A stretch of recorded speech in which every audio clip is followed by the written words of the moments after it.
Hi everyone, welcome back to my kitchen. Today we're gonna do katsudon using this very beautiful and juicy Japanese pork.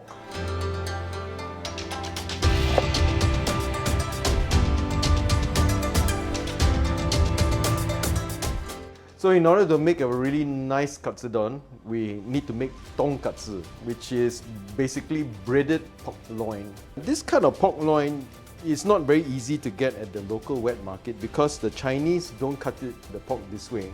But for katsudon, it's very important, or for tonkatsu, it's very important for you to have that piece of fat because it's that juicy bit. And this bit is the bit that everybody goes for if you know how to eat katsudon because that's juicy and yummy. You can see that this Japanese pork is a very good quality. It's got nice marbling. You can see all those little streaks of fat in the meat. This you don't get to see in the pork that you get locally. And the Japanese like to breed their pork so that it is nice and juicy, and the fat is very sweet and doesn't have any porky odor. So that's a good reason why you should buy Japanese pork when you're making this dish. We got to cut the fat like this so that it doesn't curl up when you fry it. Just use a meat tenderizer to just flatten it out a little bit. If you don't have a meat tenderizer, not to worry. You can always use the tip of a knife also. Just make a few stabs into the meat. We'll put some salt and pepper, both sides, and pepper. Keep the seasoning very minimum because we want to just be able to taste the natural umami of the pork. To do the breading, what we need is corn flour, then we need some eggs. You need to get hold of some Japanese breadcrumbs. Now this is panko. As you can see, it's not the normal European breadcrumbs. These are Japanese breadcrumbs, and you can see that it's a little bit like shards. The pork, you coat it with the corn flour. You shake off the excess.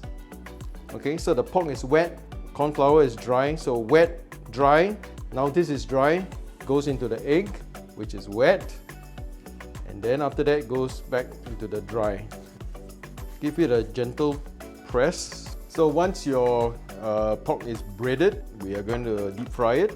So we need the oil to be around 170 degrees. Alright, shake off all the excess breadcrumbs and then put in the oil gently away from you like this. You should see lots of nice little bubbles forming. Now, it will take about 3 minutes to cook, or until the outside is brown, and then it's ready.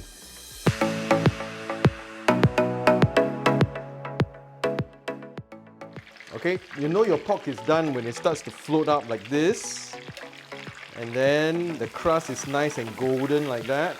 That's beautiful, right? Okay, so just drain off all the excess oil and leave it aside. We all know tonkatsu as a Japanese dish, right? But actually it is a Japanese modification of a European dish, of the schnitzel. They even invented their own panko, you know. And this panko bread is so interesting. They use some sort of electrical current to zap the bread so that it comes out, you know, in those shards of breadcrumbs. Very interesting. If you want your pork to come out nice and crisp and not oily, the trick is to make sure that the oil is really hot. It needs to be above 170, not 130 or 140.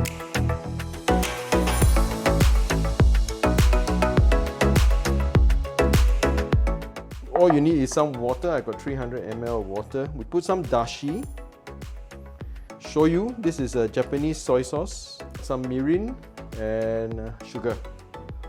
Okay, so the sauce is actually very easy to do. If you don't want to do this, you can of course go to the Japanese grocery shop and pick up some tsuyu. Basically a flavored soy sauce they use for soba or whatever. So basically I got my rice ready. Typically it's served in a bowl, but you know, I find it's easier to serve it in a nice deep plate. Just slice up a tonkatsu. Listen, hear that beautiful sound. See, it's actually nicely cooked. We're gonna pour our sauce onto the pan like this. We add some onions to the sauce and then bring it to a boil. Just gonna beat up the egg roughly. You don't want it to be too beaten up. You want to see a bit of white. and a bit of yellow, okay? You want it to be like this. You put the pork in. Once the pork is in, you throw the eggs on top and close it for about a minute or two for the eggs to cook and for the pork to heat up properly. So if you want extra flavor, this is furikake, which is basically seaweed and sesame seeds. Tonkatsu is really soaked up all that beautiful sauce. Now, this is how I do it. The egg basically holds the pork together, all right? And then you hold it with your hands like this, and you just throw it over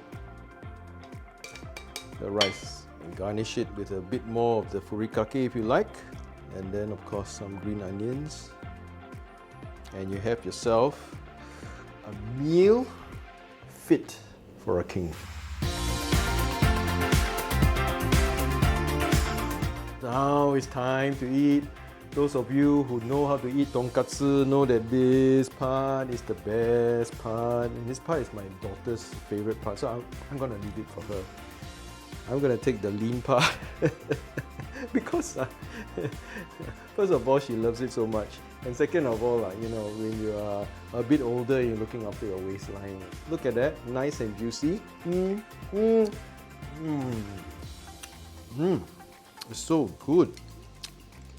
The onions, most importantly the pork, nice and juicy. So I hope you give this recipe a try.